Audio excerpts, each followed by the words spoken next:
task force meeting to order. Need to do a roll call to order. Aaron Moran. Here.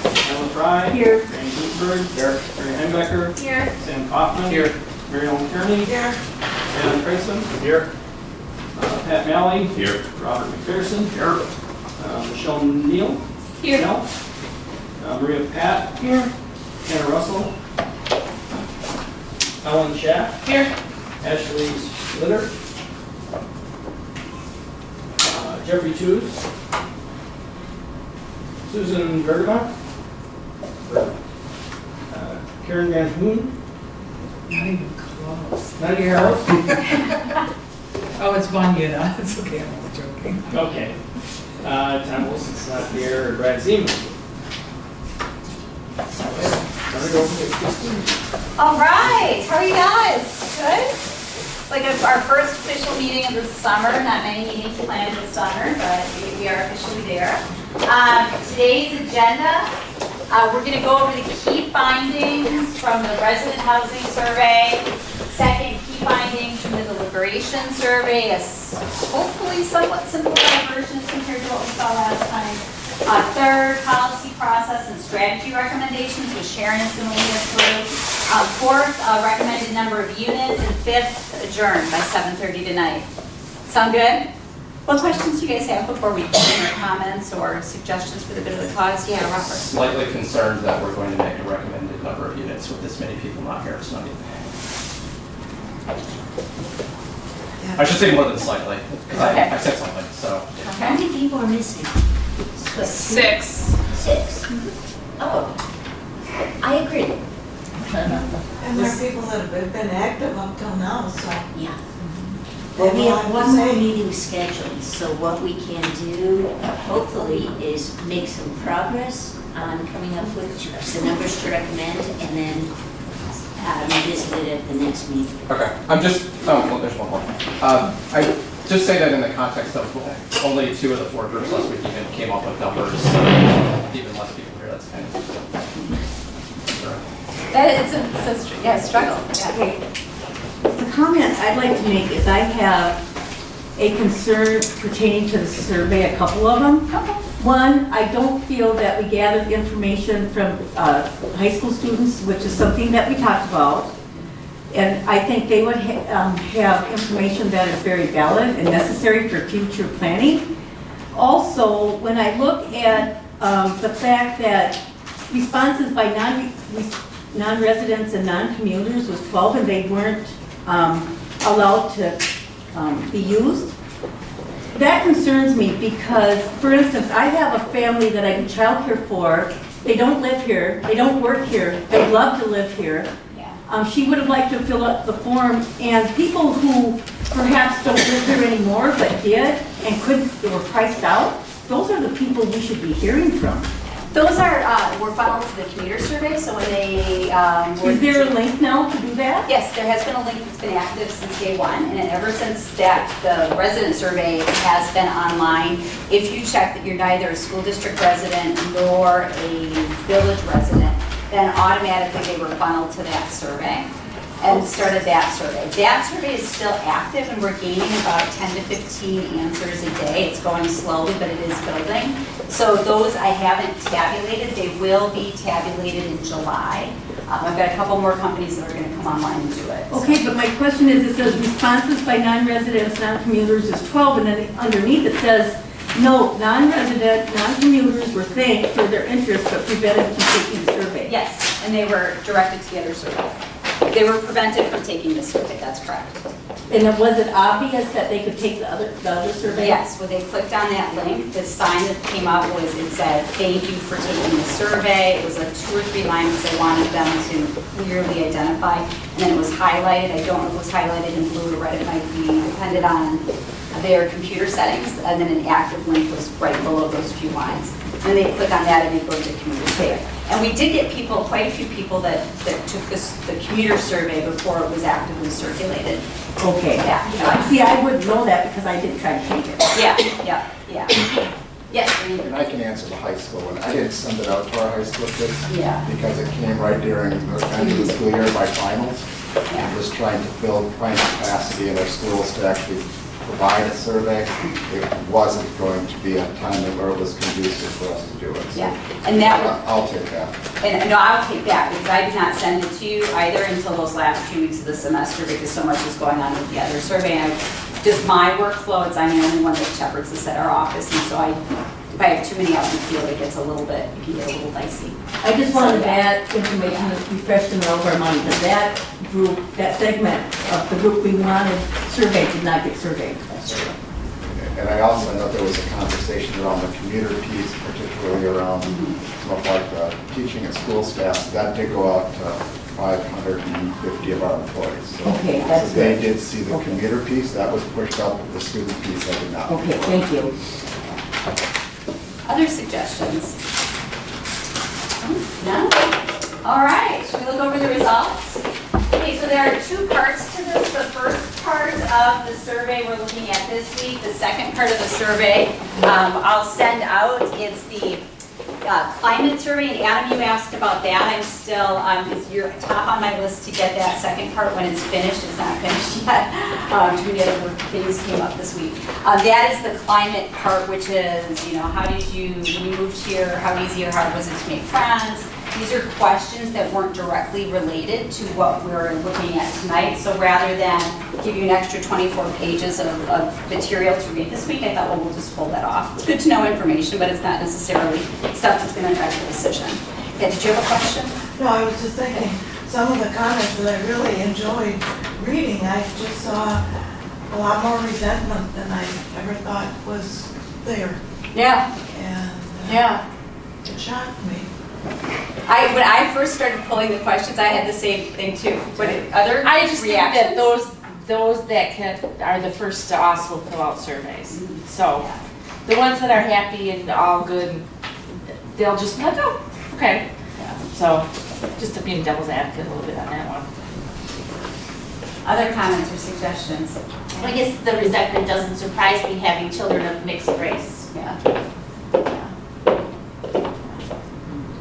And I'll leave it at that. Yeah. Other comments and suggestions? Yeah.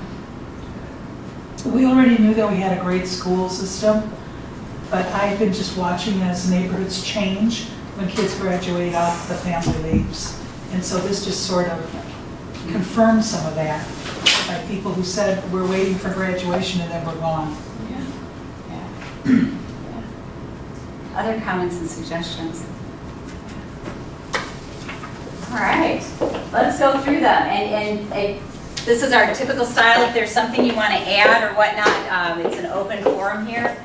I did not put it on the slides. We did end up with the number of results we had. We had 547 attempts, people that logged in and started the survey in some fashion and maybe decided not to finish it or whatever.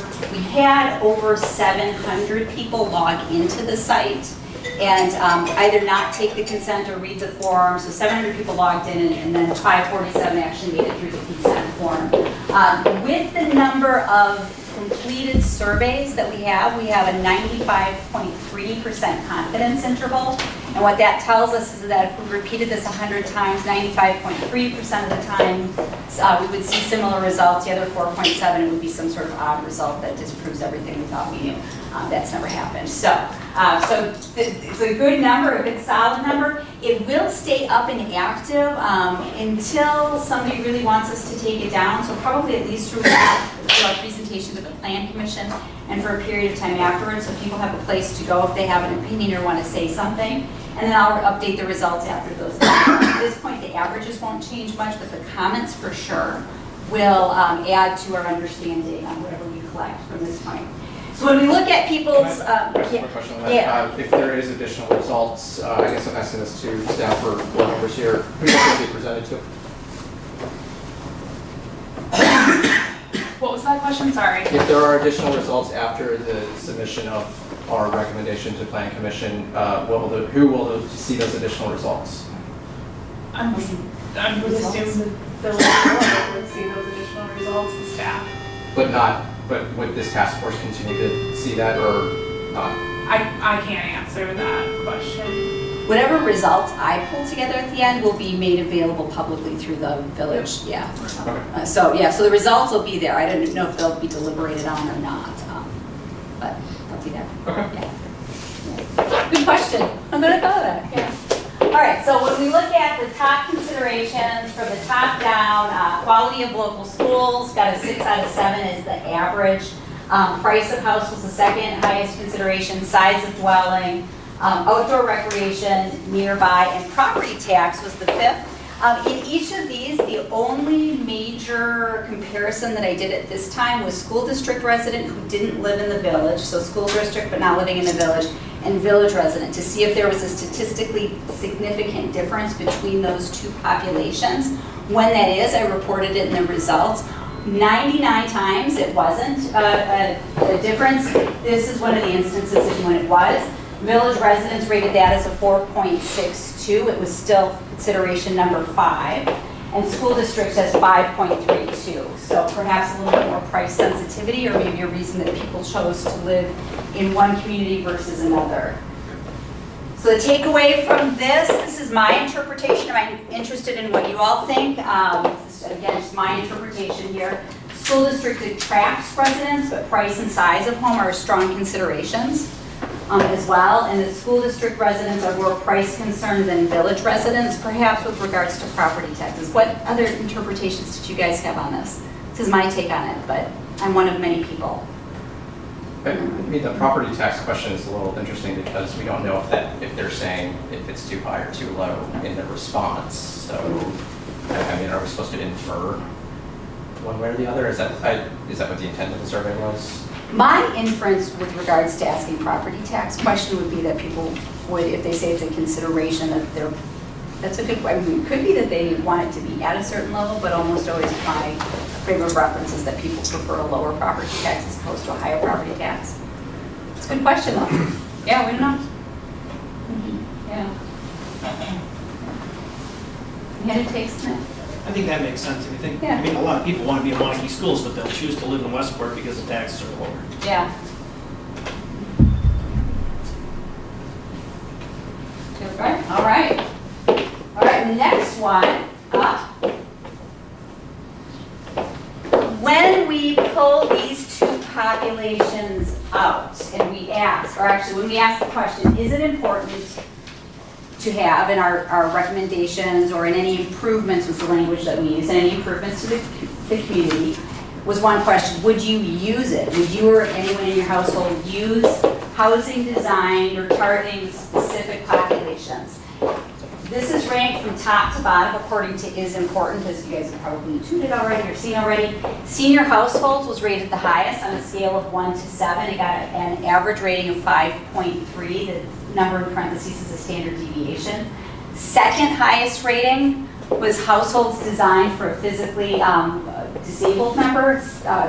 Third recommendation, or third highest ranking, was households with a family member who had a mental disability of some sort. Fourth is multi-generational households. After that, they begin ranking targeted housing, 80 to 90,000. 70, you can see, kind of descends point by point, that the lower we go in income, the less it's ranked as important. I think that's an interesting thing to note. I don't know what that necessarily indicates for us or for our work. And then when we get to the bottom, we see $40,000 to $49,000. All village residents and school district residents gave that a collective rating of 3.62, but that is one of the statistically significant differences in terms of answers, and that school district residents ranked that higher than village residents ranked that particular income.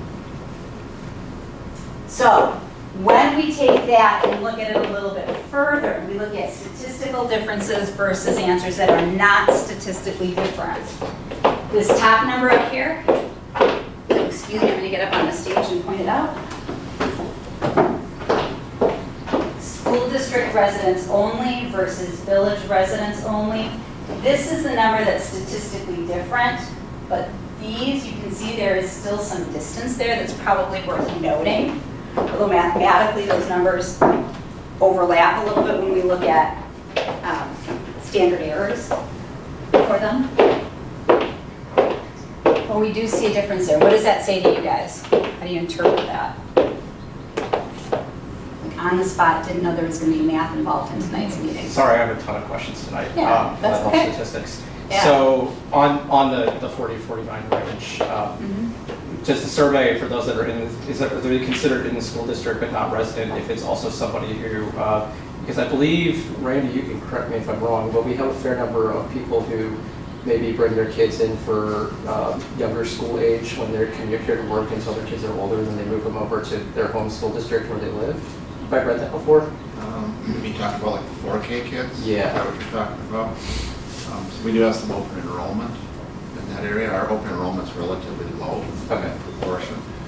But yeah, we do have some of the kids, particularly in the, we get about 30 kids who are open enrolled in 4K every year, but not all of them come to kindergarten here because it's kind of a daycare consistency piece or place where they work. So they can go back to the resident district. Are they considered a part of the school district while they're in that program? The kid is considered a student here, but the family is, no, they're considered a non-resident. So they would not be considered in this. So if you had the Forest family who lived downtown DeForest, they can open enroll their 4K child here or anybody else here. They're considered a non-resident student attending school here under open enrollment. So they would not be included in the So that wouldn't be part of this. If they answered it correctly, because we asked resident of the school district, now do you have a child registered here? See, on the flip side, you could have a family who's a resident here who sends their kids somewhere else. Sure. Okay. Okay. There's so many different configurations. Yeah. What do you think of this? Yeah? No? Yes? That there's not housing for people in those incomes in Waunakee, but they'd like to live here. Do we say there's not housing here? Do we know if they'd like to live here or not? So the school district, right? The people who are in the school district but not in the village are proportionally saying we need more housing for people who are in the lower income levels. So they're somewhere living in our school district, town of Dane, town of Springfield, wherever we're pulling them from. But they can't find housing here in town and they'd like to see more. We didn't ask if they wanted to live here, so we can say this. So what is this question? If they think this is important. It's important that we offer this in the village of Waunakee. We didn't ask if it's important we don't live here. And that's a small distinction, but that's an important one to make. We didn't ask anybody if they had. I don't know if we can ask that question. Did you intend to move here? Wait, I'm confused because we asked if they would use, didn't we? They would. Yes. Yeah, so this is how important. This is not what you use. There was no statistical difference in whether or not somebody outside the village that is in the school district and inside would use housing. Would use. This question is would use? No, this This is question is how how important is it How that we offer, important. regardless of whether or not you or someone in your family would use it. So it might, and the reason we asked it that way is because somebody might not move, somebody might not put their house up for sale and use this, but is it important whether or not you personally would use that particular offering? When we look at how they're ranked, and let's bear in mind that there is the strongest, the only statistical difference is between that 40 and 49K, but there are, when we look at the rankings from top to bottom for those that live in the school district and those that live in the village, senior citizen housing and housing for a family member or a family with a disabled member, a physically disabled member is first and second. But when we start looking at third, fourth, and fifth priorities, those are ranked a little bit differently. We see school district residents rank income targeted housing slightly higher than village residents rank it.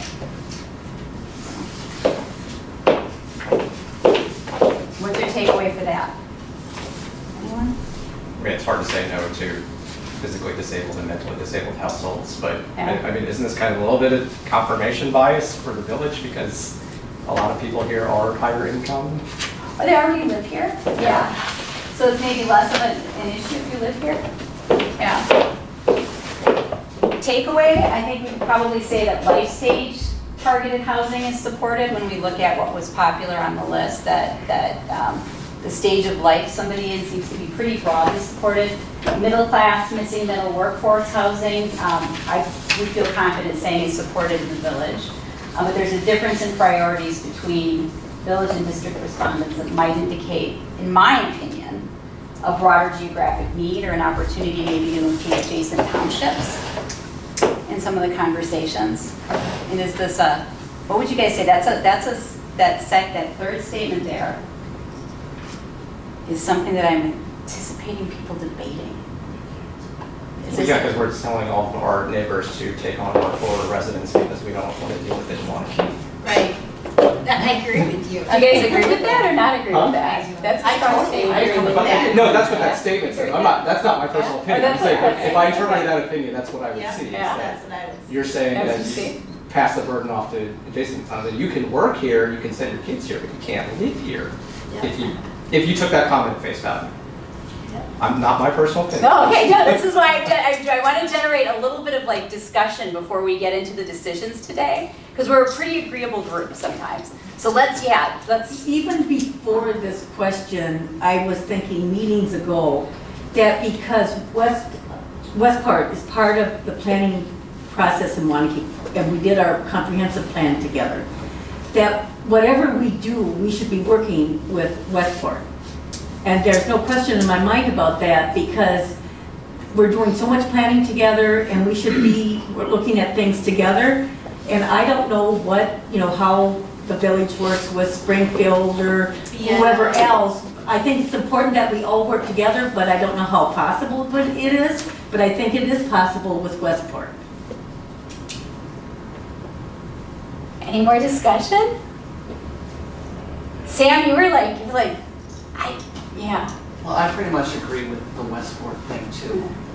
They're so close to us, they're continuing to add housing at a higher rate than the other adjacent towns, and the comp plan, it's in there for both communities to add housing for different groups. Let's work together. Excellent. What else? What other interpretations do you guys have? Have you guys read this? Switching topics a little bit. I wondered about the housing for mentally disabled, whether someone answering that would be looking for a group home, because I'm not sure how you would change an individual zoning, how we could affect that, unless you were talking about zoning for group homes of sorts, where 6 or 7 residents could live together. And that, as I read that, that's where I kind of went to what I thought people might be asking, and that would maybe something we haven't given any kind of consideration in our recommendation. Yeah. What other interpretations do you guys have? That's great. Yeah. And the third bullet point there seems to be kind of the sticking point to the comments in the survey. That seems to be the more biased or polarizing.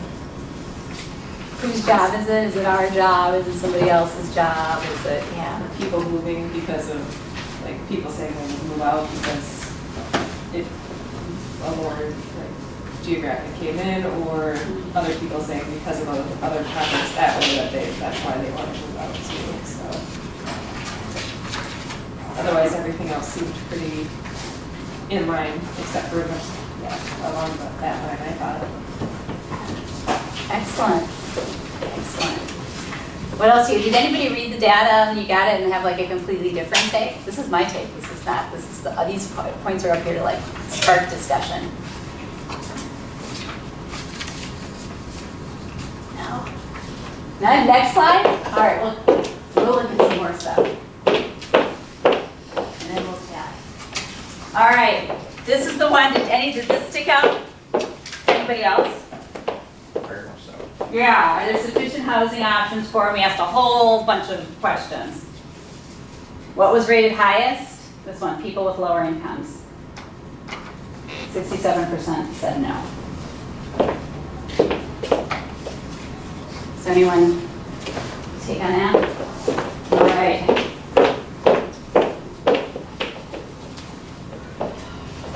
Anyone come away feeling this way?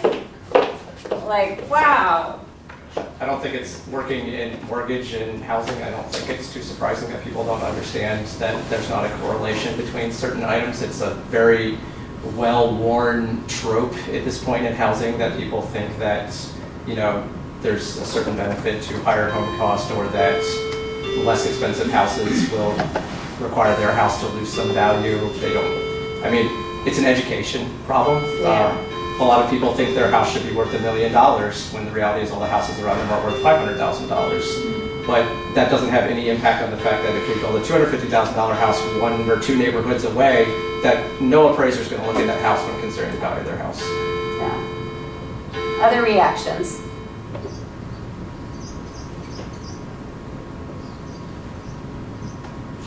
I agree with Robert that it's basically education, because, you know, I saw comments in here and I've heard comments from the public talking about Section 8 housing. As far as I know, we haven't specifically talked about Section 8 housing, number one. Number two, Section 8 housing is completely different than it was 40 years ago, and people have this perception. Number two, people don't realize that there are working people who work every day, either 2 part-time jobs or 40 hours a week or 50 hours a week, and they still cannot afford a house. It's not because they're not working. It's because their income hasn't kept up with inflation, and it hasn't for the last 40 years. So I don't know why, you know, it's education is what I'm saying. It's because people don't have an understanding, even many business people don't have an understanding that the workforce's income has not kept up. I'm talking about the manual laborers, the blue-collar workers, and it is a huge problem for economics. Socially, it's just a huge problem all the way around. I think that people often just assume that affordable housing is Section 8 housing. They don't understand the differential at all. I tell people now when I talk about affordable housing, I'm using that nasty A word. And they all know what I'm talking about, which is a really sad scenario in this area. It's disgusting to me. What other reactions? It's interesting, you know, when I go through the data like this all the time, it is not mathematically possible to answer, to have these results, and so people that agree with these statements, and distribute everyone so that every person is consistently answering in one way or the other. That just doesn't, it's hard to make that configuration. So what the things it indicates is that in every individual's mind, or most individuals' mind that answered the survey, they have some of these attitudes. Homes are becoming too expensive. We need less expensive homes. I'm afraid my house price will go down. We're not very consistent in our thinking as humans. We are super flawed when we think about things like this that are complex. So I think you're right when you say that this is an education and communication is probably a consideration. And when we get ready to roll out whatever recommendations you all arrive at, it's one of the things that we talked about from day one, that we will really use these results in part to understand better what people are concerned about in terms of what our community needs to bring people into the community and to provide opportunities for people here, and what some of their fears might be, too, in making those things happen. So we will move forward with a lot of knowledge. I don't think this is a controversial statement, but debate me if it is. I mean, I intend this to be one of the things that provoke discussion, but residents are conflicted in their feelings. I don't think the individuals who stated their feelings are conflicted at all. I think that they're conflicted from one another. Yes, exactly. Individually, everyone's perspective is, this is the way I feel and this is the way it is for me. Forgetting that their neighbor next door might have the exact opposite feeling than they do. I don't think the individuals are conflicted. I think the results are conflicted. Yeah, I feel like no matter what decision we make after looking at the results, we're going to upset either half the village, or we're going to upset the other half of the village. Or all the village. Or all of the village. I mean, maybe if nobody wins, that's the best result. Isn't that At first initially, that's what I felt. I'm like, well, great, here we go. You know? And then I was like, well, wait a minute. Here, everyone has been really honest with what their concerns are. And I think if we build the answers to those concerns, and people understand how thoughtful this process has been, I think that sort of blowback will be greatly minimized. Which is one of the reasons we asked all these questions, right? Remember when we put the survey together and we were like, yeah, this is going to be a hard question to answer, and we're going to not be happy when we see the results here, but we needed to ask it so that we understood where people are coming from. But you do read, if you like, the first time I pulled results as this was coming out, I don't know if you guys felt the same way, it felt heavy. Like it was like, whew, wow. You know, I knew people on both sides were like maybe feeling strongly about this, but I didn't think this strongly. And maybe you had that reaction too, or maybe you didn't. Maybe this just confirmed what you've already been talking about with people you know too. So, yeah. Chris, I had a kind of an overall question relative to the survey that I think we as a group need to consider, and that is how much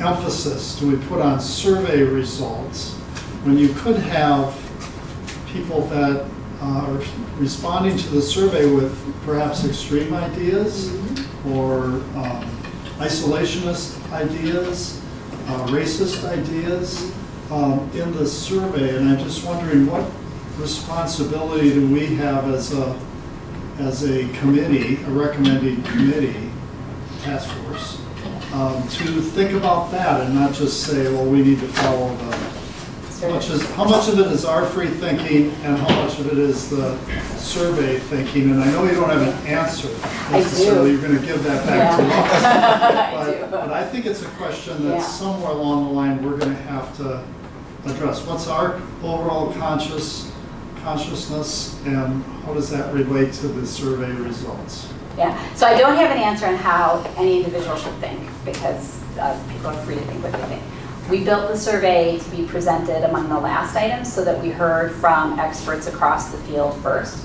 And so that the people that we're talking about the need and the how, the who, what, where, when, why, and how, we can make whatever we want to term it, less expensive housing, middle class housing, missing middle, workforce housing, whatever that word is that gets at what your intent will be. We built that into the process so that those were the facts that you had a lot of time to consider. And you heard, for every 1 hour of this, you heard 8 hours of expert information on it. So that's the first thing. The second thing is that each one of us suffers from something we call recency bias. Giving this to you, and that was my pearl of wisdom for the day. I made a teacher hat. Where the information we heard last is information that's going to be top of mind. So this is the information you heard last. So just based on that, when you're making your decisions today, say, even though I heard this last, this is perhaps not the most important or the biggest piece of the pie. It's just the thing that I'm remembering the most because I looked at this week and I am searching to my information bank 3 months ago to figure out what Tom Landgraf said or Kurt Paulson said when they talked about affordable housing in Middleton and Tom Landgraf on how we can make affordable housing work financially and whatnot. So I always ask people when they go through this just to kind of mentally review at least some of the speakers that have happened beforehand so that this is placed in context of that. When we put this survey together, the other thing with that is remember that we said that this is really going to tell us how to communicate with the community. So we get a little bit about what the need is out there. When we see people ranking senior housing high and housing for different styles of living, living with a disability, living with aging, living with all of the other things that we live with as humans, that might indicate a real need that didn't come through in the Tom Landgraf, the Kurt Paulson information, or the Matt Curis commuter information. But that came through at least in this, where people were able to say that. That comes through in the comments as well. Sometimes people talking about the types of housing that they would need or why they may need the community because this housing isn't available here. So yeah. So that does that answer your question? See, those terms are used instead of affordable housing. It makes more sense to people. Yeah, it does. It does. I mean, it declassified some of the other stuff they're holding against them. Yes, very much so. And that's when we roll it out. We'll talk a lot about the language that is used in the recommendation and is used in the information that we put out there. Yeah. I would like to make a couple comments about where things were placed in the comments in the survey. Under pessimistic affordable housing, there were a few things in there that I thought pertained to any housing and not just affordable housing. One of them was, I do believe there are a number of housing options suitable for Waunakee. I do not support building low-income specific housing. But I thought, well, does that pertain to the mixed housing situation? But then another one was, on the next sheet, it says, one reason the quality of life is good in Waunakee is home ownership and not heavy rental. It limits transient population who moves in and out. Homeowners are invested in the community. But people who are middle income, it is possible for them to purchase homes. So I thought perhaps this was not listed in the best place. So yeah, and thank you for mentioning those. There was a coding document that said if it's got, the overall tone is X, we put it here. If the overall tone is X, we put it there. If it has a sentiment that's negative towards, and that's what governs. There's a lot of these fall into multiple categories, so okay. I totally recognize that. Yeah, those are coding for qualitative comments is always sometimes a real gray area. Yeah, other questions on this? In looking at how we end up framing this, I think we need to start by what this group's charge was. And what was our purpose? Our purpose was to look at a lot of different things. And out of those things that we have looked at over the course of this academic year, this is one piece that came out that has a lot of information in it. But also, it's a starting point for that educational piece that's got to go on. And that it's not something that can just be stopped now and quote, we're done, we did that. It's all right, this was our charge, this is what the group came up with. It's a beginning, we need all to educate together and learn together so that as a community we can move forward together. And I think we have to keep that really clear when we present to whomever we end up presenting to. That's excellent. What do you guys think? Yes, education is needed. All right. Other comments? Yeah? All right. And Who was best able to do that? Oh, you're not gonna do. the deliberation survey. Do you want to take the time to do the deliberation survey? I'll go through it quickly. We're at 45 minutes into the meeting. Okay. Survey number 2.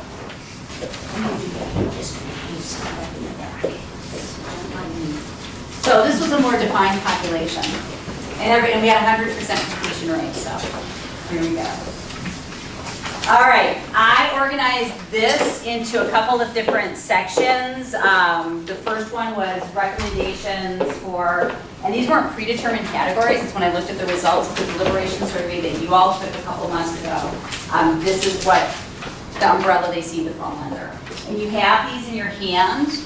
I apologize if the writing is, I use reading glasses and I was fine in the office without my reading glasses, and then I got here and the light is low and I'm like, I can't see a thing on the printout now. So my apologies. Question number 1, should the task force recommend that housing for the missing middle be one of the priorities? This was a 1 to 10 scale. Our other survey was a 1 to 7 scale. Because it works a little bit better online for the general population. 1 to 10 works well for our defined population. We ranked this at a 7.4 was our average ranking. I'm just going to go through all these quickly. You've got comments. We won't go through this. This is your fellow task force committee member comments. We said that there's a follow-up question. About 15.7% of the homes in Waunakee have a fair market value that's affordable for those in the 80% range. 31.3% have a fair market value that's affordable for those in the 100% of AMI, and that's area median income range.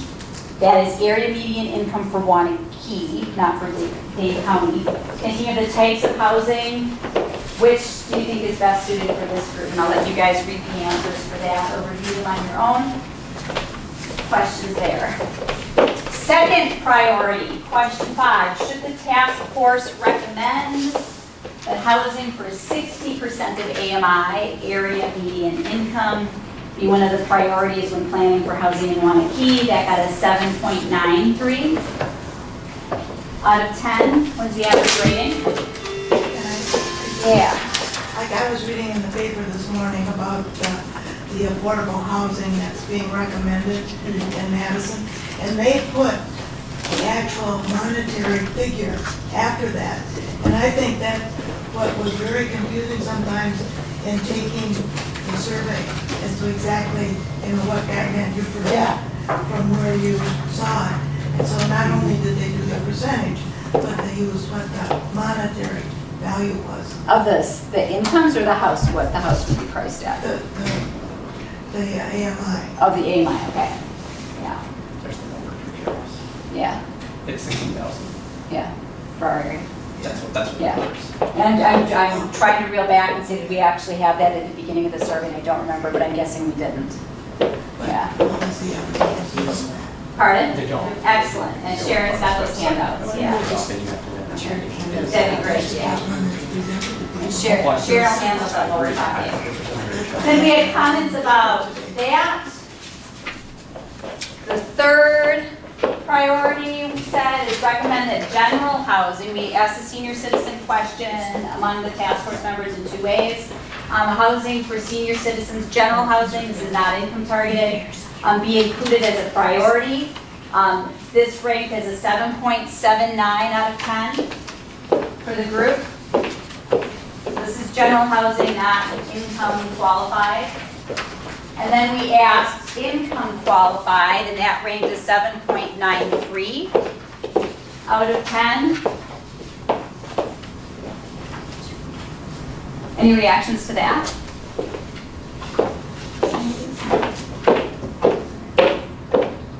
This is ranked relatively high. It seems like the senior's been relatively high in all of the responses. Yeah, yeah.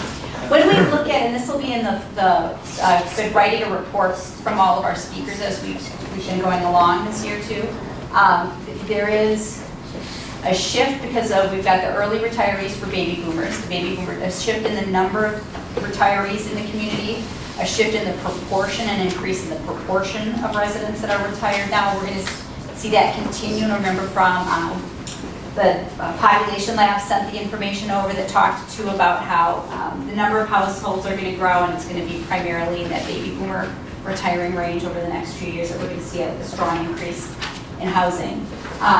So yeah, so that's consistent, absolutely, Gary. Can I kind of make a kind of pessimistic statement as a millennial that, in this village at least, it's because most of my age cohort can't afford to live here, so it makes sense that it's trending that way because these are people that are later stage in their careers that can afford the housing stock that's available. So I'm not shocked by that result. Or the senior citizens that bought here in the 1980s. Oh, yeah, absolutely. I'm not discrediting people who've already lived here. I'm just saying.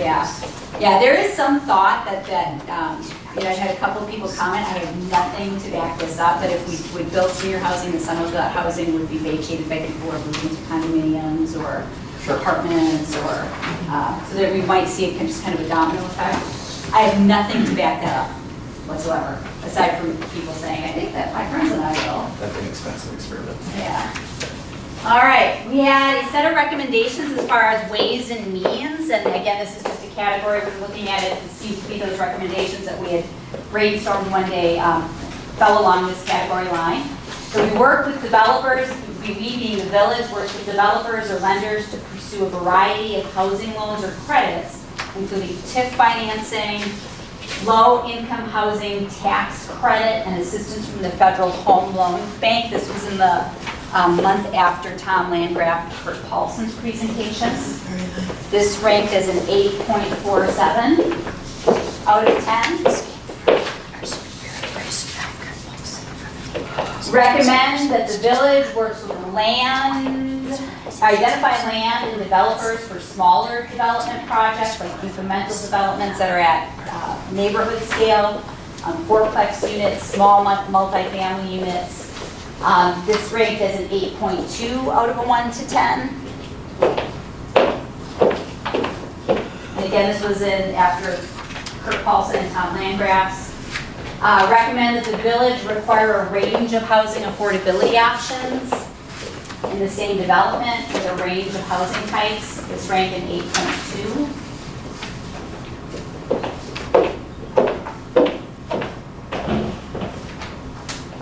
recommend that we, being the village, grant impact fee waivers to developers willing to commit to building a percentage of workforce/affordable housing. And we rate this as an 8. We being you guys rank this as an 8 on a scale of 1 to 10.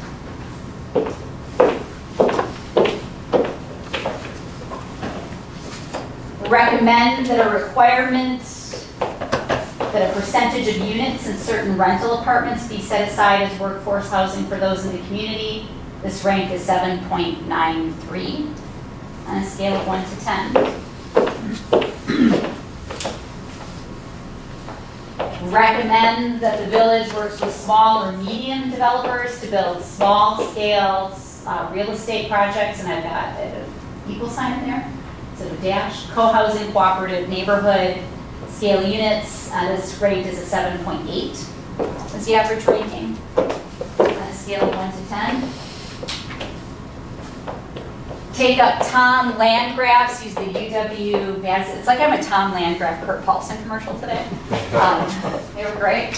Speaker to have the MBA students in his real estate class identify and assess sites for workforce/affordable units within the village limits. This is 7.6. That comes free of charge.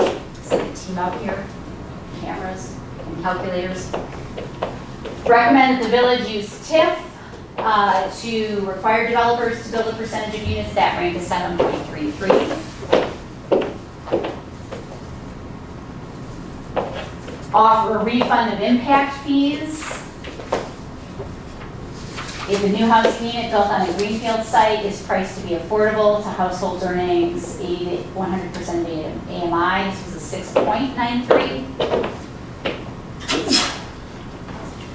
Recommend the Plan Commission explore options for village purchase of site or land in order to have control over the development of housing. This was a 6.8.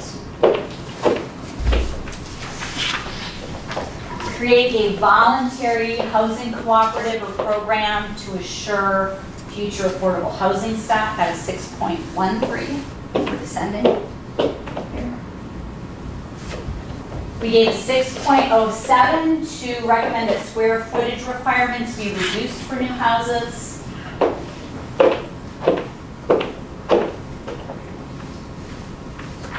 We gave a 6 to the idea of a land trust, where the village owns the land and the cost of developing a house would include land rent instead of land purchase.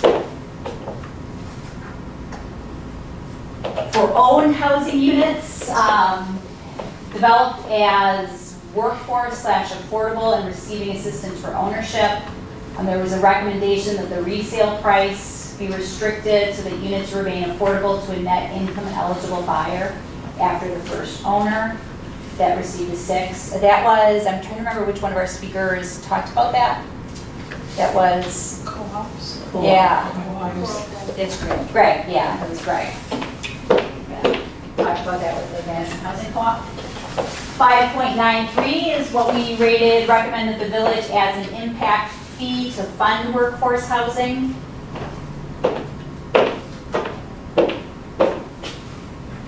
5.33, and this is Qualtrics does the color changes here, this is not me. Recommend that the village offers a soft second mortgage for affordable units. Dane County offers one of those, if you remember, where the loan is repayable when the owner sells, but it's not part of a monthly mortgage. And then we had comments about funding that, or regarding square footage actually. So the average new house is 2,687 square feet. That's in the US, not necessarily here. Minimum square footage requirements in Waunakee vary, but they fall, generally speaking, between 600 square feet and 1,400 square feet lower than the average house in the US is built. So we've discussed that in comments, and you've got those in your response. We talked about square footage a little bit more. And then recommendations, to your point, that this isn't the stopping point, but a starting point for a longer conversation. Developing ongoing committee, 8.33 is what we ranked that.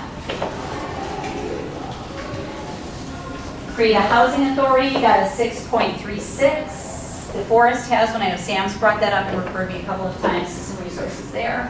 Sock City is too. The Sauk City, did they just form theirs recently? Not very long ago. Yeah. Yeah, 6.53, create a workforce housing committee that reviews all new residential developments. 5.87, extend the work of the task force for a period of time.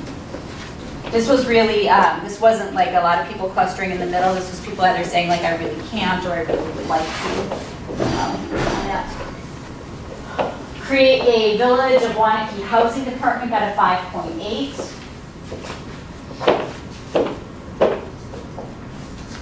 And then we talked about what would serve as the goals of an extension for the task force, and you have those answers. And what should serve, that's the second page of that. And then we had two final subjects, one more after this. Conduct an annual review of efforts, got a 7.07. And then recommendations related to empowering residents. There were quite a few recommendations here. We recommend that the village create an index or a catalog of publicly available programs. We heard a couple from our speakers back in March that are available that I know I wasn't aware of. It was surprising to some of us. That got a 9. 8.07 to the suggestion that the village hold periodic seminars to educate potential homeowners or those interested in about publicly available programs and financing. 7.79 is what we gave, recommend general housing for senior citizens. Oh wait, this is out of place. I'm gonna shuffle my slides. All right, and then we have some additional comments that you've got in your packets. There we go. 2 surveys, 60 minutes. Are we at an hour already? It's like an hour of listening to me talk about numbers, that's a lot. Let's move on. Yeah, we need to move on. Yeah. Yeah, because we have some decisions to make. So I added something to the agenda. And I'm going to move this up here so that we're a little bit closer. When I looked at the results from the resident survey, I had some of the same kind of concerns that I heard voiced as well. We've been talking about adding affordable housing and talking about the benefits that would bring to the village, but we heard some other opinions about that. And I agree that there's a strong opportunity for education and for conversation within the village. The other thing, though, that occurred to me is that sometimes words matter, and coming to a common place. What is the commonality? Are there values that people hold consistently, whether they are saying certain things like we can't add affordable housing, or whether they're saying it's too expensive here, we need affordable housing? What might be the commonality? Because if the conversation can be approached from the point of view of commonality, then there's ways to reach everybody to come to agreement. And instead of having a big conflict, having a how can we do this together? How can we be in the community we want together? So I thought we'd just take 5 minutes, maybe a little bit more, to do a little popcorn conversation and go back to values. So I handed out again, one of the top pages was the values we came to. This one, it's got a little bit of writing. Sorry for the multiple pieces of paper. This one has a little bit of writing on the front. And if you remember the very, very beginning of the conversation we had, the very first day, we spent some time coming up with values, and this Taskforce believed it. And they very quickly were respect, open-mindedness, inclusion, integrity, and collaboration. Now, I remind you, these are values that we agreed were wrapping around the work of the task force, not the community. These are values that people felt were consistent with their being. For instance, inclusion, that everybody here was going to be given the right to speak, that it wasn't going to be a power dynamic. And, you know, when I look at these, they're values that I personally really hold highly, and I think that this committee has done a really good job of abiding by these values. But then I thought, what are the values of the community? And I looked this up. community values are the non-negotiable core principles or standards that the community's citizens wish to maintain. Core principles. Now, I recognize this is your group that's representing the community in this discussion. It's not the whole community.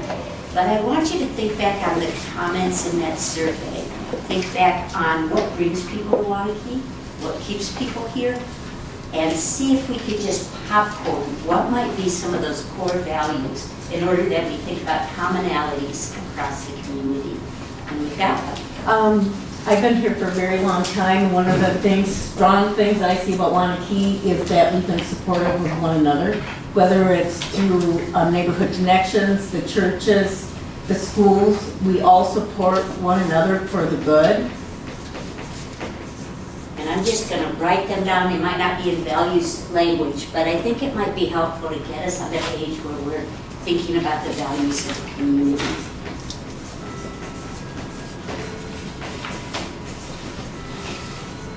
Others? Education. We value our schools, strong schools.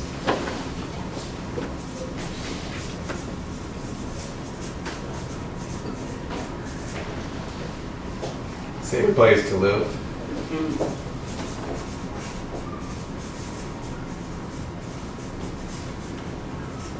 I think there's a fairly high amount of community pride, particularly around our schools, our sports teams.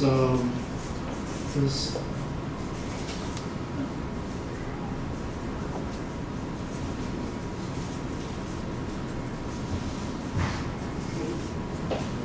I think people are invested in the community by cooperating with things.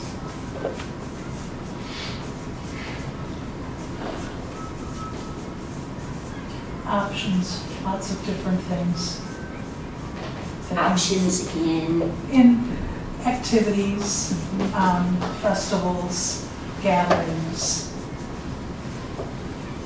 and even in locations of places to do different things.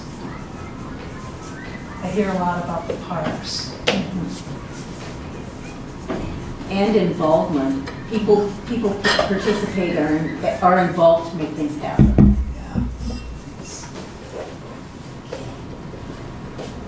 Anyone have others? Good community services. EMS, fire.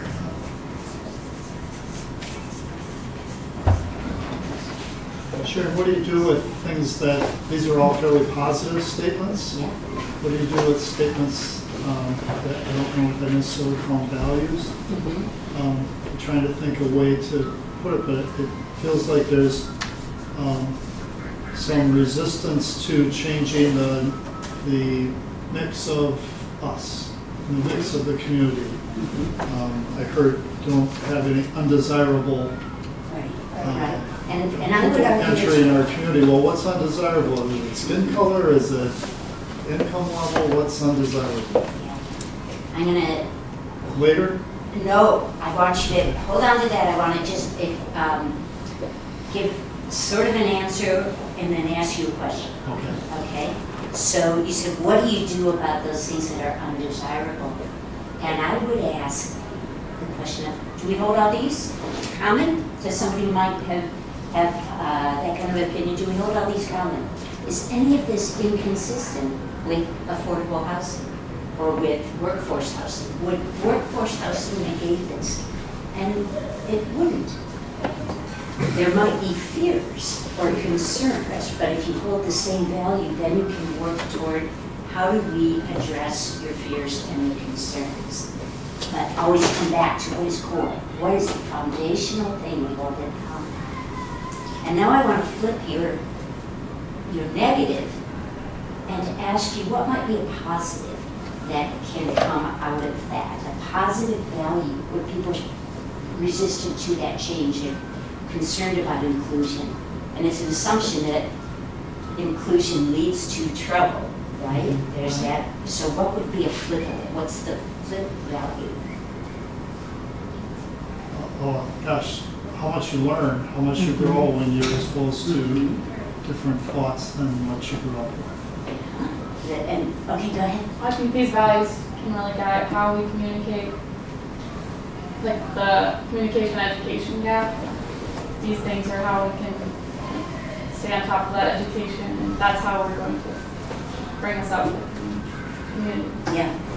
Highlighting. We get out and talk about this in conjunction with those assumptions, how we grow with diversity. So I'm almost hesitant to write the value of diversity because it came out like that, but that there's a value for many in the community, that there's a benefit to having a diverse population. I'm going to write it and There let you needs to be a decide lot what of to do. education to what that benefit is, because Truthfully, I wouldn't write it down at this point because a lot of the opposite came through in those comments. You're going to be giving people to people. We can't be injecting what we think it ought to be versus what came through on the documents. Okay, but I'm going to turn the back. It may be what ultimately most of us feel, but quite frankly, my experience when I moved into town 41 years ago is still what was coming out in some of these comments. Yeah. And what I walked away with after I read through it, because it was heavy reading, Waunakee is the way it is because Waunakee wants to be this way. Yeah. And how do we And it's break easy through to- that to make them see that there are other options? And I think you had that you educated, you've talked about that, Yeah. and look at the benefits of the diversity. I want to go back here, because I was trying to pull out something a little bit different.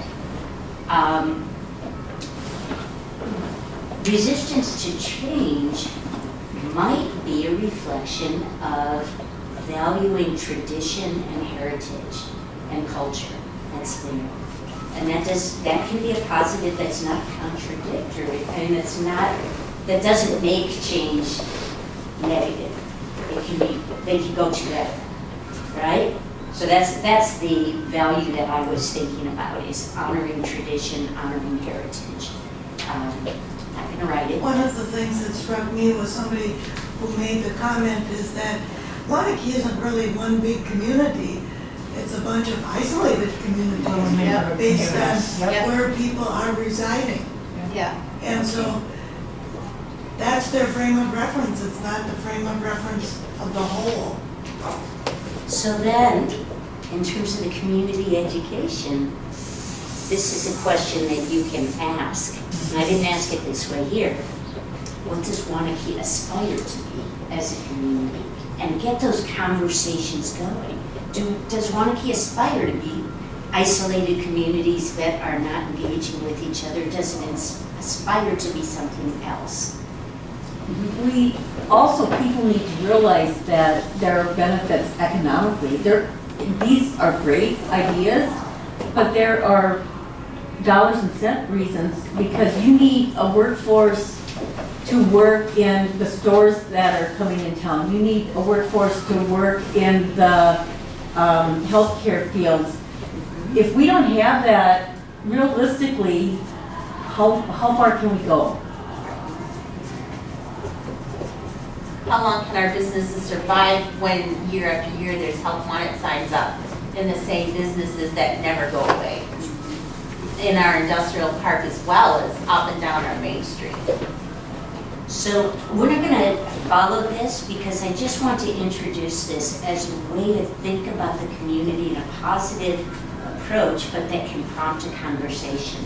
We've had numerous discussions about what is it about Waunakee that is in your heart. What is it that you really appreciate?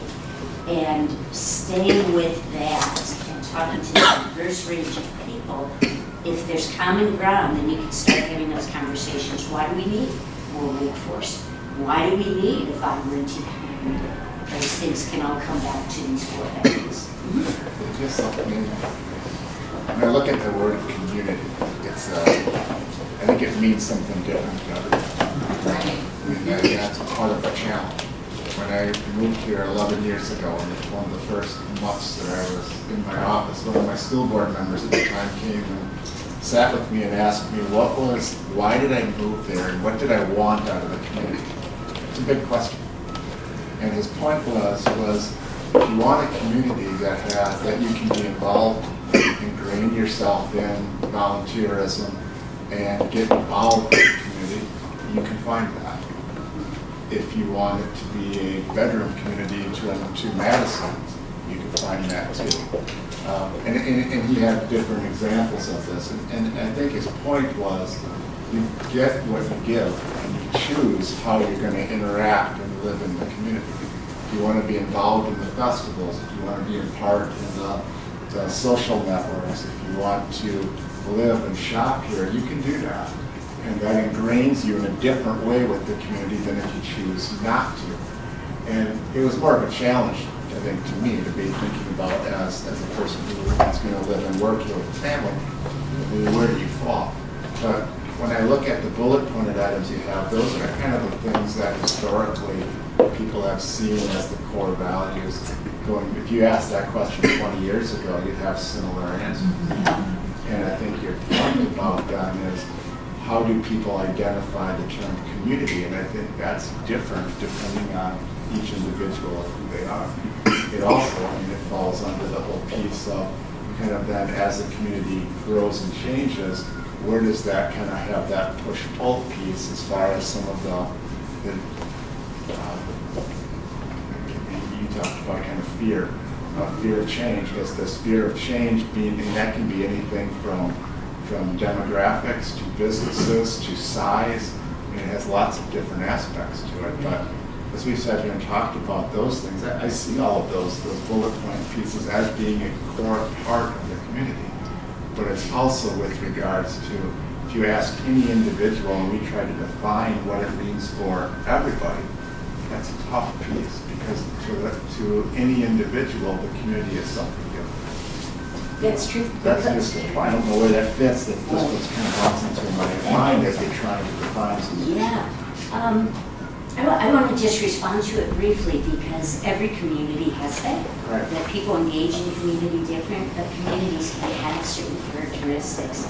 And it can be a very positive thing for a community to define itself and say, essentially, we hold these truths to be self-evident in a way. I stole that from somebody else. I think what it comes down to is how people see their quality of life and what they want to put into and what they think is important. And the fear of losing a safe place to live, for instance, is a very scary thing. That's right. And if you look at each one of those points, it's a fear of perhaps losing it, or whatever their fear is. That's one of their big fears. Is Waunakee going to remain what I want it to be? That's right.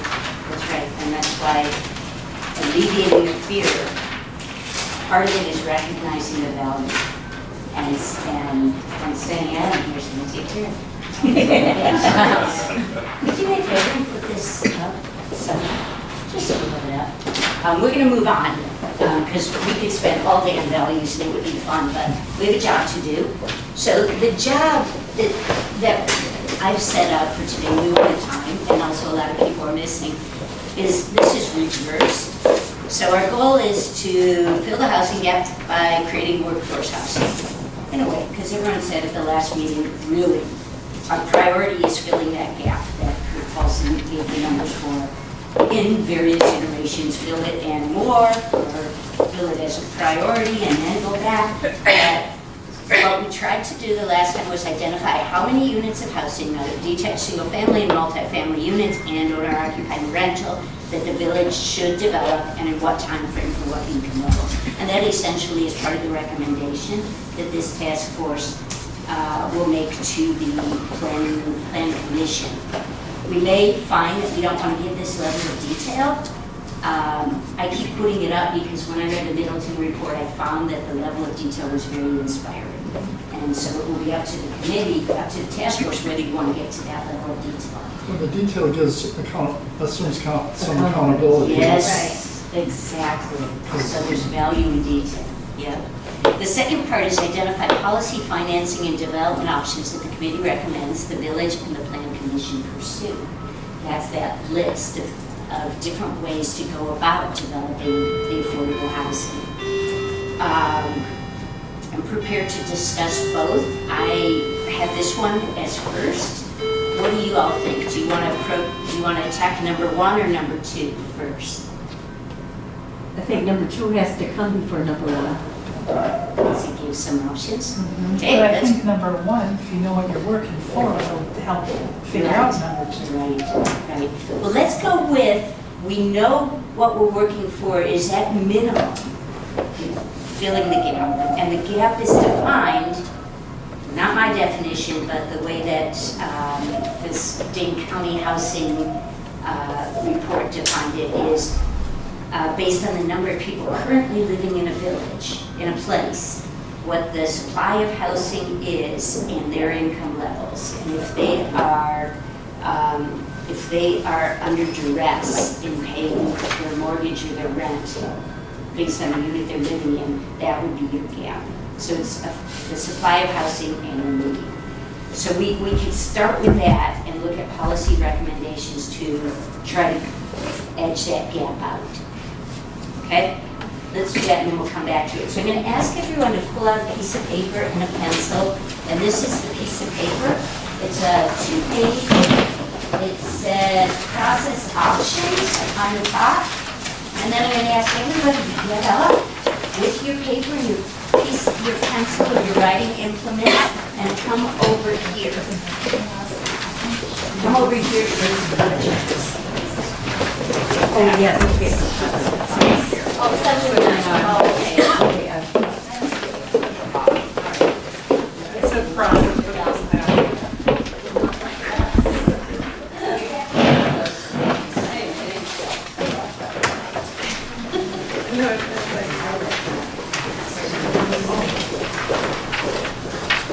I was looking at the top of the process.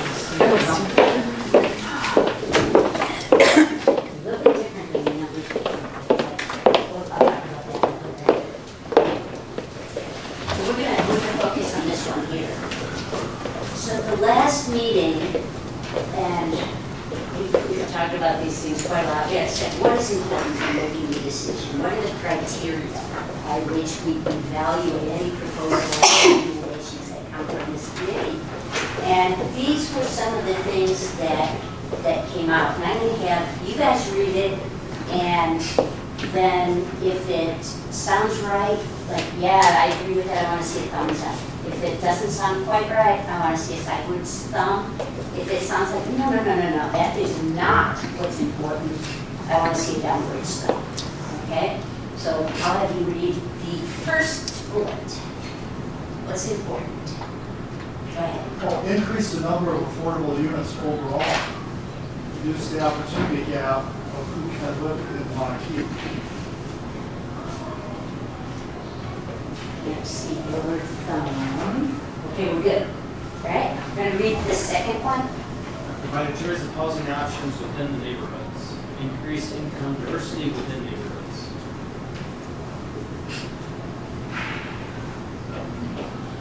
Not okay? Talk to us about that. I think that's a hard thing to, I don't know, it doesn't sit right with me. It's something that,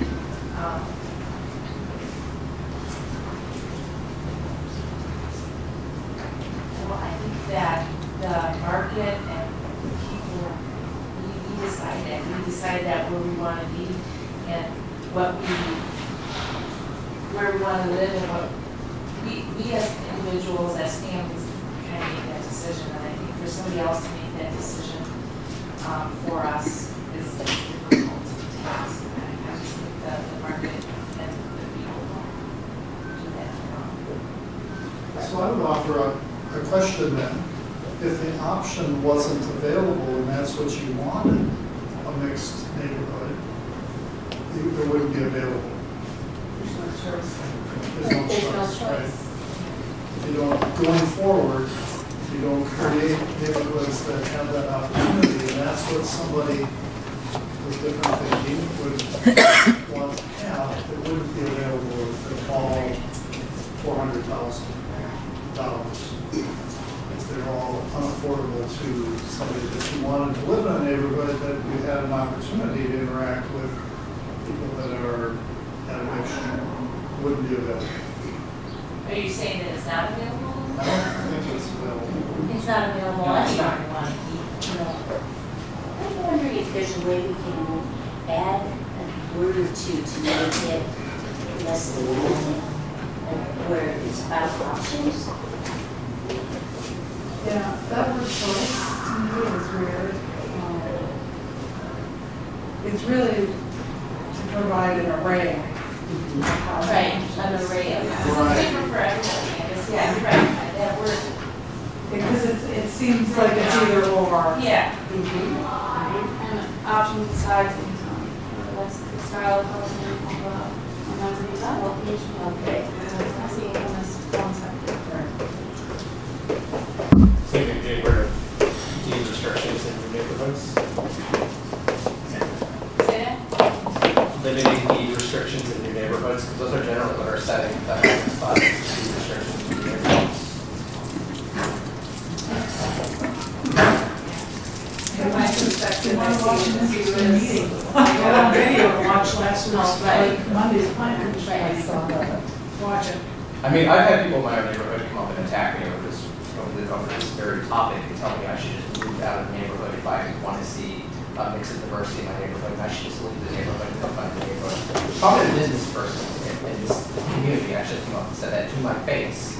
So I know that if this is what we're putting on there and we're getting some people upset, I kind of feel like we're asking the right question, making the right statements, because people shouldn't be comfortable with the fact that, in personal opinion, I know that we don't agree, and I respect your opinion, 100%, but I mean, I have my family attacked over something like this. It's ridiculous. The fact that somebody's that afraid of income diversity in their neighborhood and telling people, well, if you like it, leave. That's the most unneighborly thing I think I've ever heard since I've been here. So, yeah, I'm a little raw about this stuff because it's ridiculous that someone would say that. And being told that we want to allow riffraff into town, if our teachers who are making $40,000 a year are riffraff, people need their heads pulled out of something. Just to speak on that a little bit from like a public service, there are plenty of people that just don't want to live and work in the same community. And a lot of times you hear like, oh, our cops or our firemen, they can't live here, or our teachers can't live here. Sometimes teachers just don't want to. I've worked with a number of people. The majority of my department does not want to live in a community. They don't want to go to dinner and have a drink where somebody's staring at them because they're having a beer. It's not that they can't afford to live here, it's they choose not to mix the two. So that, I see that in some cases, I do, but I think a lot of cases, it's a choice as well. I agree with you. I like that word array in there, the array of options. That's expensive. Yeah. I remember you said that. Oh, sure, yeah. I think a little bit too, that like kind of reads as like we're gonna go into an old neighborhood and change up, like tear down some houses and put up like an apartment building or something, when that's really not, you know, it's not economically feasible too. So I think it's more just like new neighborhoods, new developments, as things change, looking at adding that in. What do you guys feel about adding that word new within new neighborhoods? No, they're redeveloping. Well, I think that's part of them, that surveys we looked at, they talked about, you know, having some more developers be able to go into an area and redevelop, you know, small 4-unit or 6 or 8-unit. And I think they're talking about existing neighborhoods where they could go in. Right. And improve it, you know, there. Maybe liberating like new or like TIF districts, or I don't know exactly how you Well, they don't kind have of cover everything. districts. Yeah, exactly. So I'm not sure how you word that. Where feasible? New or redeveloped? New or Yeah. Or new and redeveloped? Because living in a neighborhood where I feel that the village would love to come in and plow us down because we're in an older neighborhood, I would like to see new or redeveloped instead of just redeveloped in there. I mean, just have to let education too, because going back to the deed restrictions, all the newer neighborhoods have deed restrictions, and they still have HOAs in place. Nobody's redeveloping that because they couldn't. So, I mean, if you tell people that, hey, you're safe, they should, there's your common link there. Okay, you're not going to mess with your neighborhood, it's okay. can't legally. So. That's a separate topic. I think it kind of. It is, yes. I think it's important, but it's a separate topic. Yeah. One of the things I want to know about is the second statement. If you would just put that down, increase options with regard to styles, types, and cost of housing. Instead of saying income diversity, because that's right what sets people off. Right. So take up the, you guys want this up? Okay. So increase options with regard to styles, types, and cost of housing. Yes. Now, right here, the recommendation, well, actually, it's not yet a recommendation. It is just what's important is that the recommendations ultimately move toward that. You could have a hard recommendation of any new development should this, or any redevelopment should this, or you could have a soft recommendation, the village should endeavor to provide more housing options. So just keep that in mind. But we've got this as, this is what's important to the community. Okay, let me see the thumb count. Provide an array of housing options within new and developed neighborhoods, increase options with regard to styles, types, and cost of housing. How are we doing? Okay with that? Oh, okay. All right. What do you guys want to read the third one? I agree. How about you? Want to read this? Maintaining community stability through designing housing in such a way as to provide a place for the residents to put down roots, prioritize stability in home ownership, opportunity for renters and first-time homeowners, and long-term residents. This is trying to address the conversation we had last month, where stability was the key criteria that came up. Anyone have any questions about this right now? I mean, I don't like the word new in there either time. No. Because people could be moving from one part of town to the other, and it's still in town. We don't need it. Yeah, and design new housing, just design housing in such a way as to provide a place for residents to put down roots. Okay. That's because I was messing with the language. And so that's what Or to change different types of residents with residency within the community. That's true. See, you're talking about residents putting down roots. You want some residents that have already got roots down to have some other type of option for their house. For example, if they age out of their big house, then it's something smaller, or they might move into a senior development. But to stay within the community because the roots are here. Right. This was addressing young people coming in, young families, young professionals, that it shouldn't just be a transit place, but a place where they can put down roots. So how about the and You here? can just have another statement that design housing in such a way as to provide a place for residents to keep a place in the community. How about maintaining roots? Okay. Yes. Yep. And different housing options. Isn't the term community stability something that sort of set people off in some of those comments? Is that a buzzword that we don't necessarily want to use? So I was going to kind of ask too, there's a fair number of comments that say when my kid graduates from school on D-Day. I mean, that's not a stability statement, that's a bye, I'm done, my kid graduated, I'm finished with the community. So that's why I was kind of dealing with this one, that's my question. Because you graduate, so. Yeah, I mean, I don't know that community stability is something that the entire, I think that's a pretty divisive issue for the community. I don't know if we should ignore that in comments. Stability in their use, they don't want the transient. Yeah, no, stability means no low-income housing, no new people. Yeah, I don't know if that's a code. Yeah, so I'm just saying that it might, if we could find another. Those comments made me think, what's the reason? What, and I don't know that we got that in the survey, but because I saw those comments too, that I'm out of here when this change happens. What would make you stay? Why are you, where are you going that's better? But, I mean, if you just said cost of living outright in their comment as well, so, but that's a big inference to make, so. Well, and that's gonna happen naturally if they move to Lake and south and northern. And is that where we need to work with schools?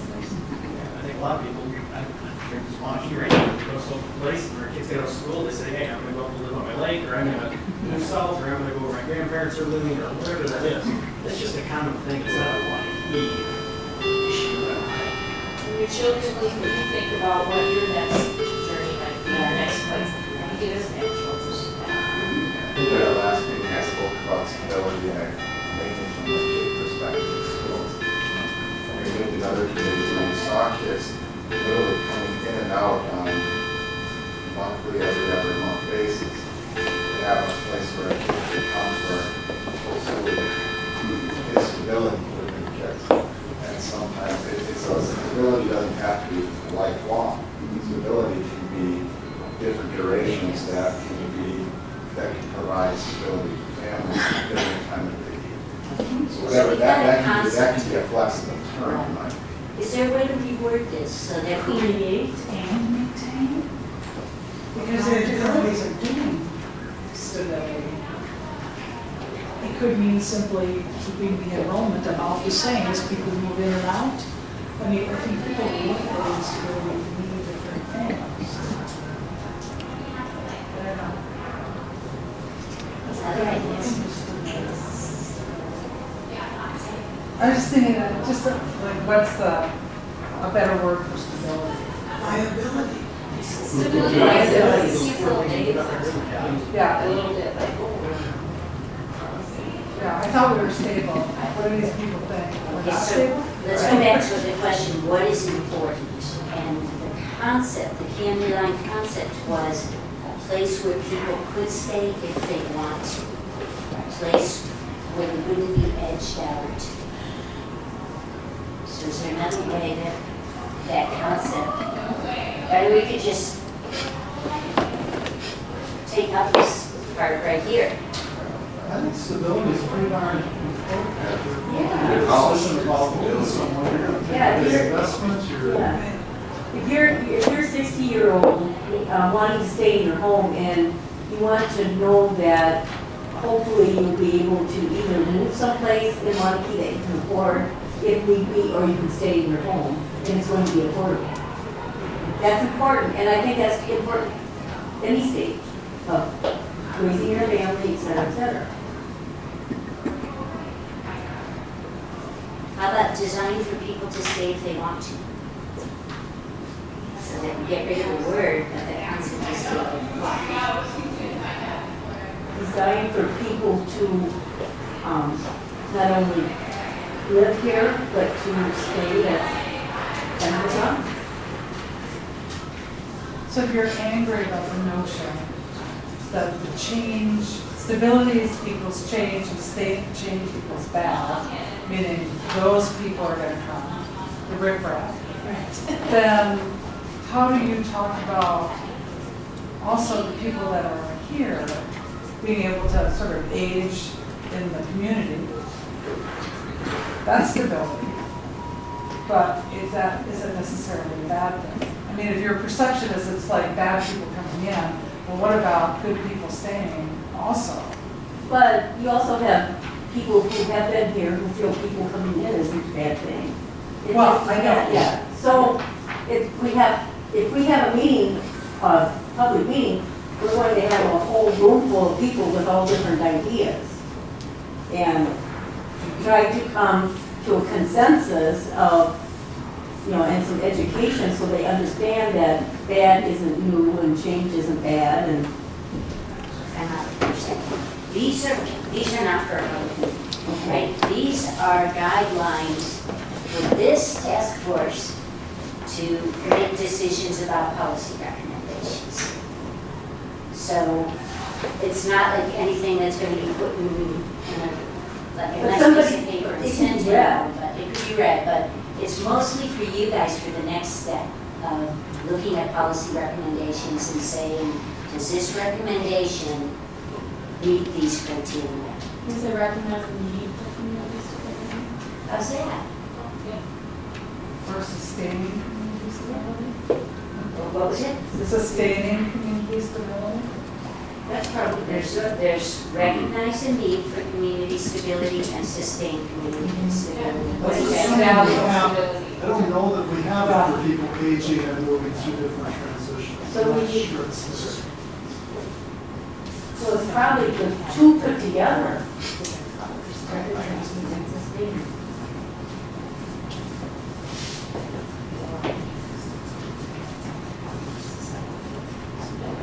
Yeah, we just don't want to use jargon. Does this make sense to people? Yeah? Okay, I was sorry, I was wanting to start with it. This is really, maybe anal about wording, but how do you reconcile change with stability? I mean, we're talking about making changes to the village. A lot of people see the word stability as it's the same thing that I see every day, and it's going to be there, it's going to be my pillar, it's going to be stable. And now you're telling me that you're going to change my pillar. How do we say that that's still stable? I wonder if we should modify the, what is this? Is this a category? No, it's not. If we should modify this word to housing stability. Because you can have change and have stability. That makes way more sense. What is that word? What part of speech? What's the teachers in here? What is that? It's kind of a double noun, housing stability. Recognize the need for housing stability and sustainment. We gotta move on. Okay? Can you guys live with this one? Yeah, it's better. It's better? Okay. Next one. Somebody read it out loud. Design for connected neighborhoods, consider mixed-use developments, residential and retail. How do you guys feel about that one? Alan? For me personally, I just like, I don't know, I moved where I moved because I don't want to be close to like a lot of retail, a lot of traffic, and it's the reason why I didn't want to live next to a big huge apartment. I have no problem with apartments or retail. I don't want to live right next to it. That's a personal preference, I think, but. Can we take that part out? Some people like it, some people don't, but the notion is connected neighborhoods where people can talk to one another and interact. But within individual neighborhoods or within Waunakee? Because there was that piece in our reading that said we got all these neighborhoods, but when someone from here wants to go to this park, we're told that this is not your park, go to yours. Yeah. I'm not actually sure what the original intent was. So it's back to what do you guys hold important in thinking about housing and in making recommendations to the planning commission? Is it that to improve connectivity amongst neighborhoods? Yes. And then, but once again, you get what you put in, where you live. If you we all have choices. We live where we are comfortable, and if we go outside of our neighborhoods, that's up, it's up to us. Then one has a really good base for that, but it's, it's up to us to make those connections too. And by the things that are happening in our community, whether it's festivals or, different things, I think our kids really good job with that. But how does that relate to housing? Because if you think of that, that's, whatever it is, improve connectivity amongst neighborhoods, what does that have to do with housing, affordable housing? Walkability. I mean, that's when you start thinking about parks and walkability or bike trails or, I mean, It doesn't even have anything to do with. It does, because if we don't have a system where people can easily walk, and we're just promoting everyone getting into their vehicle and driving to the nearest store, I don't think that's what we were talking about. It says a community. You have the word between, amongst and between. Between. because I don't think you have to live over a store Right. in order to be connected, because that's like, there's a lot of that going on in Madison, like the housing upstairs. I don't want to live over Festival Fields, but I would like to walk or have things sort of scattered or designed in some way that you can get to, you could get to the grocery, you can get to a coffee shop without. I think it can mean for all of That's us. drama and social too. Yeah. And it begins to go up in neighborhood in this and that is when we refer to as a failed neighborhood. It was built between two major roads with no bus connectivity and no sidewalks, no way to get in or out and no way to get to services. And that would be a lack of connectivity of any sort. I lived in a walkable community, Grand Avenue in St. Paul. There were mansions along Summit Avenue, very high level, all the way down to the houses that were in the fourplex that were turned into fourplexes. But the connectivity of the neighborhood, you could walk to restaurants, you could walk to the grocery store and walk home to the Gulf Coast. Really made, I think, made it for a safer neighborhood. It made for people interacting with others. So I think walkable is something that I really think is missing. We gotta move on. Can we see some feelings on this one? Improve connectivity amongst and between neighborhoods as a general recommendation. It's more design recommendation. What is that? What's that? But that, yeah, I think We don't know what it is necessarily, if we that's. want to consider it in our process, don't forget. Okay, real quickly, because I want to get you guys into the place where you can look at some of the recommendations that have come forward. Some of the concerns that I was hearing last time of some of the groups that were not able to put numbers down. Reader, Maintain a tax base, ensure the population growth is consistent with the village's capacity to provide essential services. anyone have any objection to this as a concern? Okay, want to take that into account? Another, somebody want to volunteer to read? Maintain quality of schools, assure that housing growth is consistent with the school district's capacity to accommodate that growth. How do you feel about that? And that's, okay. So you want to grab this one? Maintain community character. Assure that housing development is compatible with the character of the community. No. Community character's got a really bad rap. Yeah. So, Really bad so rap. I'll tell you where this is arising from is the notion of putting a high-rise apartment in an old neighborhood. Oh, no. But it's been subverted. But it's worded, it's not worded good. Okay, let's change it. Neighborhood Well, rather than it's community. redundant by doing it. Because it's maintain community character, and then with the character of the community. Yeah. See, with the values of And Is it values or is it? it values of the neighborhood. No, I think character of the neighborhood. I mean, I'm assuming that it stemmed from what was supposed to be going up on our main street That's in the our right central design. district. Yeah, Right, design. the design, yeah, I like that.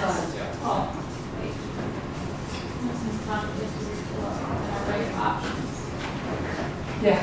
Doesn't need to be though. No, it doesn't. Because, But see, those are concerns. If you think that's important, that could be a concern. If it goes one way or the other. it's more about look at what's there and bring in an array of options that fits what's already there. Right. Doesn't the next one just say that? Hey, we can. Yeah. Yeah. It says, should we eliminate Yeah. that? Yeah. All right, we got it, okay, too much. Now, you've got your piece of paper. Okay. I'm not, I'm down on that bottom statement. I'm ready. Yeah. Okay, go ahead. Change it, yeah. Because that means you don't change. Now, we're already talking about reasons for change. That means you don't change. I have a problem with that. Compatible, how about compatible with existing structure? Yeah. But a massive change may not be compatible. I mean, if you have, and I'm not, this is not, again, each neighborhood is theoretical, but if you're a neighborhood that has a bunch of dilapidated homes, and they're, let's say, and I'm not picking up bungalows, but let's say they're all bungalows that are dilapidated, and we're out of space for land, and we need to start building at least duplexes on those lots, and things like that. Is a duplex really compatible with bungalows that are falling apart? Not really, no. I mean, you're gonna radically change the design suddenly you go from 1 unit to 2 unit housing. So I agree with you 100% on that. But at the Going back to some of those comments and surveys that talk about being able to put, smaller new developments within core part of the city. That was kind of, a number of times. If that concern was loud enough, would district. I'd like to ask, is this, it doesn't mean that you want to do this, but is there a concern amongst some about the way neighborhoods are designed? And how would we word that concern? Exactly, because in my neighborhood, I would not want new development to come in when we have rent-style homes there and have a development come in and put up a 100-unit apartment building. So can you phrase that as a concern? And with needs, we were asking for everyone to agree about what is important, but with concerns, it's recognizing concerns. And that was my mistake before. I was trying to get consensus on that. But it's recognizing that there are concerns. Can we change it and say designs that are inconsistent with existing structures? Because that's a concern. How about enhances?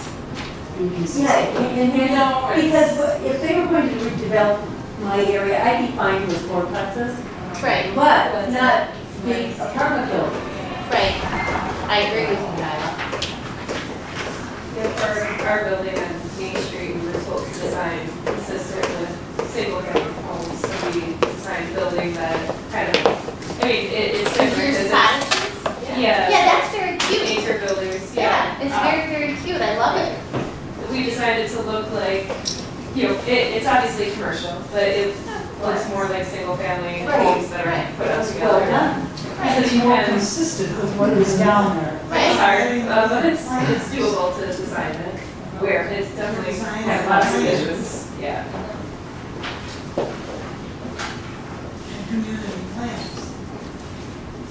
Yes, planning is important. Okay.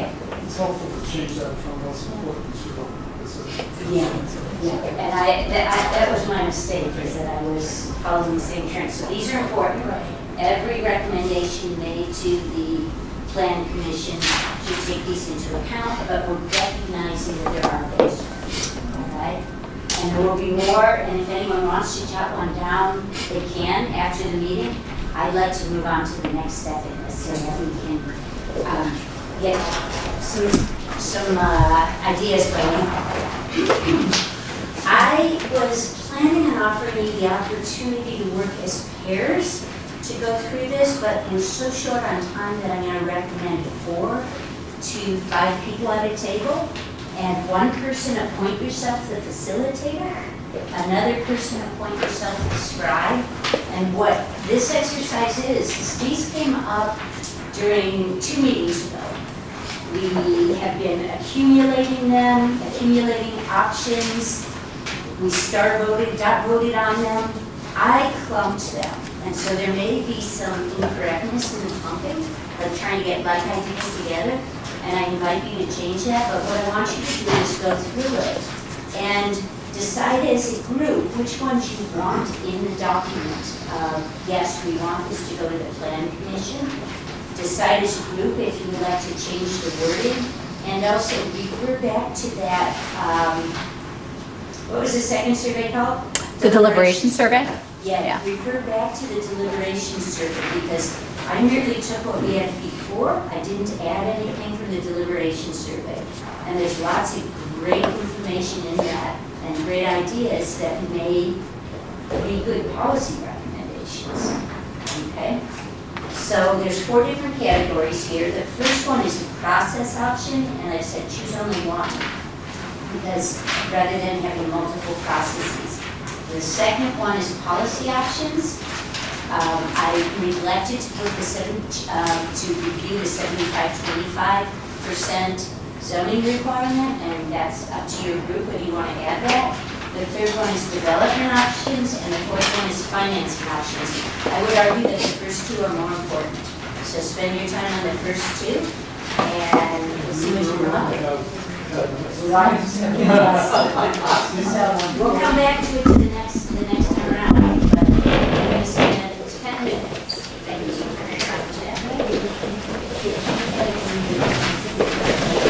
you.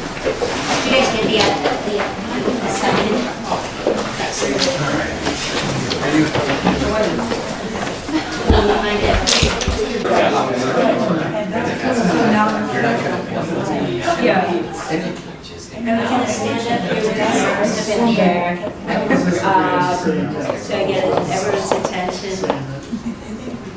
Yeah, I agree, and there could be ways that, standing here with my birds out today, but I'm sure there's ways that the tip could be set up to. You guys hear me?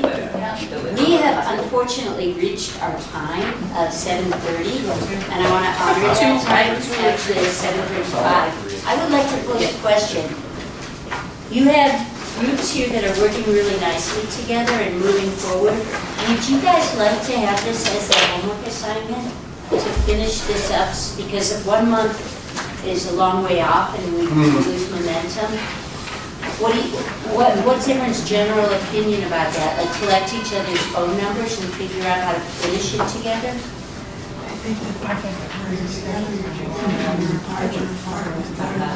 And my schedule has to change. For my personal opinion. I mean, phone number is one thing, but I mean, sitting right here, we bring up things that all of us haven't talked about. Not only that, we have crazy schedules, all of us, and to try to mesh them together, it might be really difficult. Okay. I'm hearing a pretty strong support for not having this as together outside of this meeting. Who wants more homework? I would ask, I think it might be something that nighttime reading, each person independently can take this and think about. Well, can the scribe write the names? Right, we'll put them in a separate group. Yeah. If the scribes at each table could write down the names of who's in their group and commit to holding the paper, please.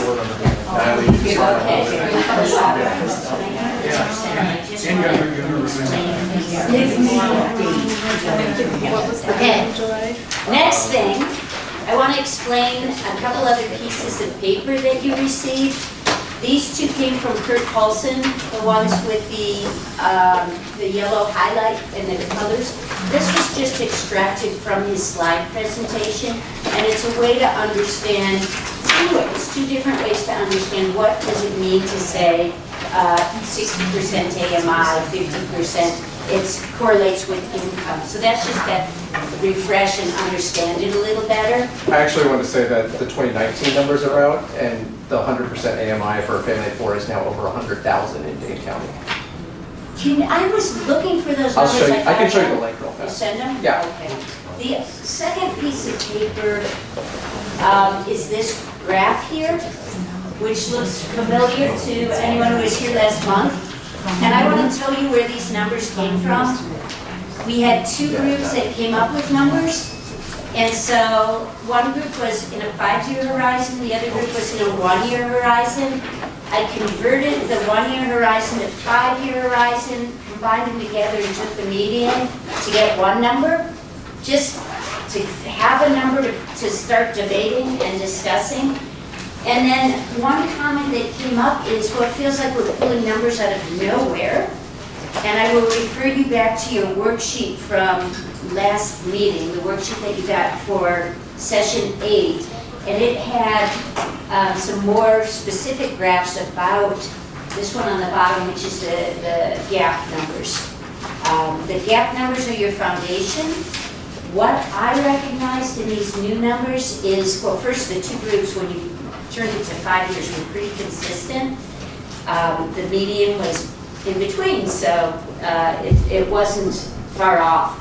They are a little bit higher than the trend in terms of number of units. So Kristen had given us some numbers about over the last 5 years, there are X number of new units per year. This comes out a little bit higher. You can argue as a task force that you're trying to meet the gap plus accommodate increased workers or more people coming into the community as a workforce. So that's up to you entirely where your numbers will be, but that was just an observation. So try to take a look at this, try to think about this, and go back to that worksheet if you have questions about what I'm looking so. All right. Can I make an announcement? Nothing to do about Housing Task Force, but June 26th at 6:30 PM, there's a monument unveiling for the EMS at the EMS building. Refreshments served afterward. So, please come. How many more meetings are And we I having? think They got $1,500. Yes. What's the deal? Been motion to adjourn, is there a second? Second. Second by Natalie, all in favor? Thank you for all your work. So,